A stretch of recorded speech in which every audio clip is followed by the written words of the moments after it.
So hello students, आज हम देखने वाले हैं कक्षा 12 फिजिक्स यानी भौतिक विज्ञान का 2025 में आने वाले अध्याय 1 और 2 के 10 महत्वपूर्ण बहुविकल्पी प्रश्न। टॉप 10 महत्वपूर्ण बहुविकल्पी प्रश्न हम लोग आज की इस वीडियो पे देखने वाले, जो कि 2025 के एग्जामिनेशन के लिए बहुत ही ज़्यादा इम्पॉर्टेंट है। तो चलिए बच्चों, वीडियो को करते हैं शुरू। हमारा पहला नंबर क्या कह रहा है वैद्युत क्षेत्र की तीव्रता का मात्रक है। बच्चों आप लोग कमेंट में बताइए, वैद्युत क्षेत्र की तीव्रता का मात्रक क्या है। हमारा पहला ऑप्शन है न्यूटन कूलाम, कूलाम बटे न्यूटन, न्यूटन प्रति कूलाम, जूल प्रति कूलाम। तो कौन सा है? तो भाई हमारा ऑप्शन नंबर हो जाएगा 3। ठीक, 3, क्योंकि वैद्युत क्षेत्र की तीव्रता का सूत्र होता है E बराबर F/Q0, यानी F क्या है? F बल है, तो बल का मात्रक क्या हो जाएगा? न्यूटन। ठीक, बटे कूलाम, आवेश का मात्रक क्या हो जाएगा? कूलाम। तो क्या हो जाएगा? न्यूटन बटे कूलाम। तो वैद्युत क्षेत्र की तीव्रता का मात्रक क्या हो जाएगा? न्यूटन बटे कूलाम। ऑप्शन नंबर 3 हमारा राइट आंसर है। तो देखते हैं अब दूसरे नंबर को। दूसरा नंबर हमारा कह रहा है वैद्युत क्षेत्र E में F आघूर्ण वाले द्विध्रुव पर लगने वाला बल आघूर्ण है, यानी द्विध्रुव पर लगने वाला बल आघूर्ण कौन सा है? तो P इंटू E है कि P गुणे E है कि शून्य है कि E इंटू P है? तो आप जल्दी बताइए कमेंट बॉक्स में क्या होगा। तो भाई साहब इसका ऑप्शन नंबर होगा दूसरा। ठीक, P गुणे E होगा। ठीक है, अब देखते हैं तीसरा नंबर। बच्चों ये बहुत ही ज़्यादा इंपॉर्टेंट है, आप लोगों को इनको रट लेना है। आपकी हाफ ईयरली में भी काम आएगा और प्री बोर्ड में भी तो काम आएगा ही आएगा, बोर्ड में तो बहुत ही ज़्यादा काम आने वाला है। बच्चों तीसरा नंबर हमारा क्या है? वायु में रखे दो धनावेशों के मध्य परावैद्युत पदार्थ रख देने पर इनके बीच प्रतिकर्षण बल का मान है, यानी होगा।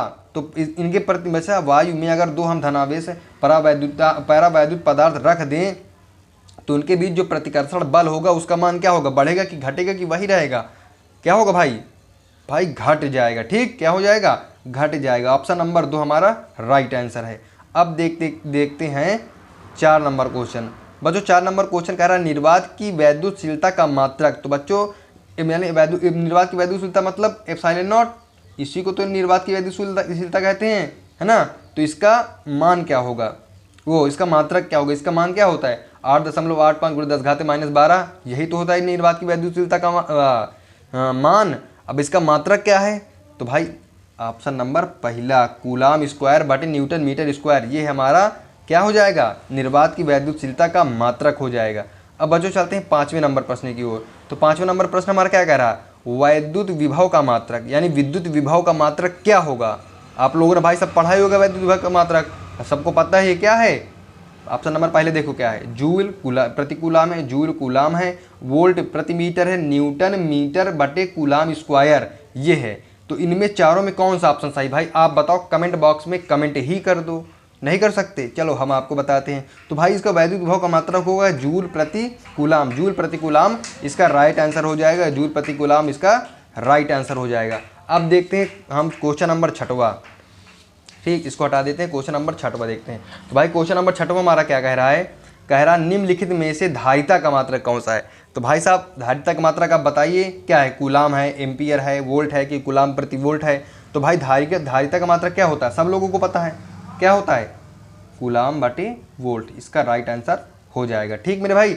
अब 7वां नंबर प्रश्न क्या कह रहा है? 7वां नंबर कह रहा है निम्नलिखित में से कौन विद्युत विभव का मात्रक नहीं है, यानी विद्युत विभव का मात्रक कौन नहीं है? आप लोग बताइए। वोल्ट, जूल प्रति कूलाम, न्यूटन प्रति कूलाम, न्यूटन मीटर कूलाम, क्या है भाई?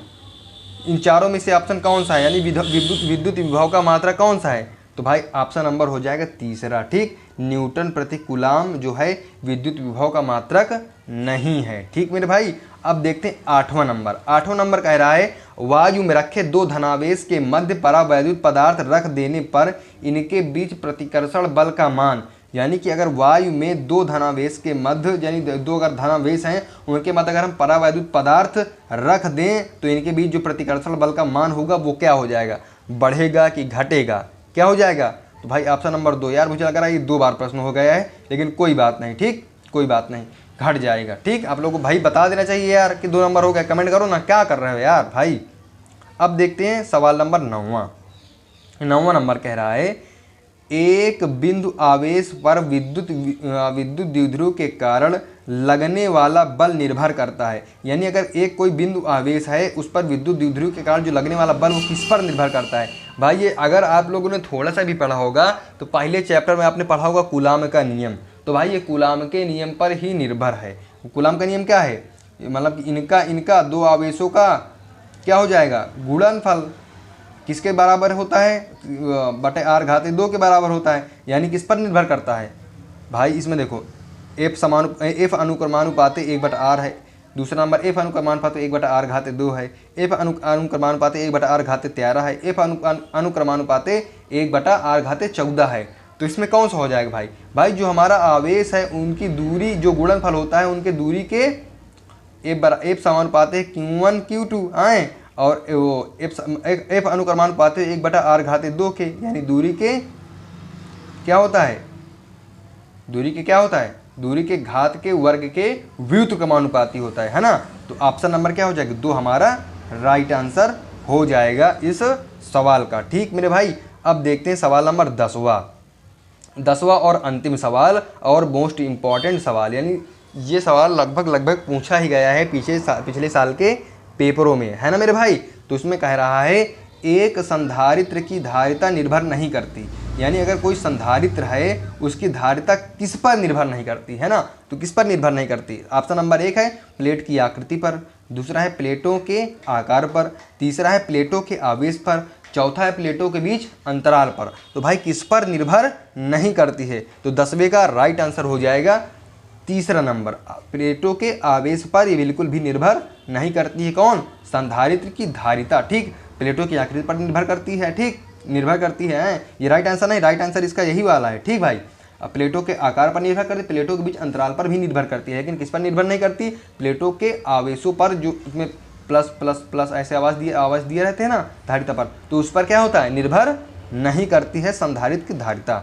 आशा करता हूँ भाई ये वाले मोस्ट इंपॉर्टेंट क्वेश्चन आप लोगों को समझ में आए होंगे, क्योंकि बहुत ज़्यादा इंपॉर्टेंट है आप लोगों को।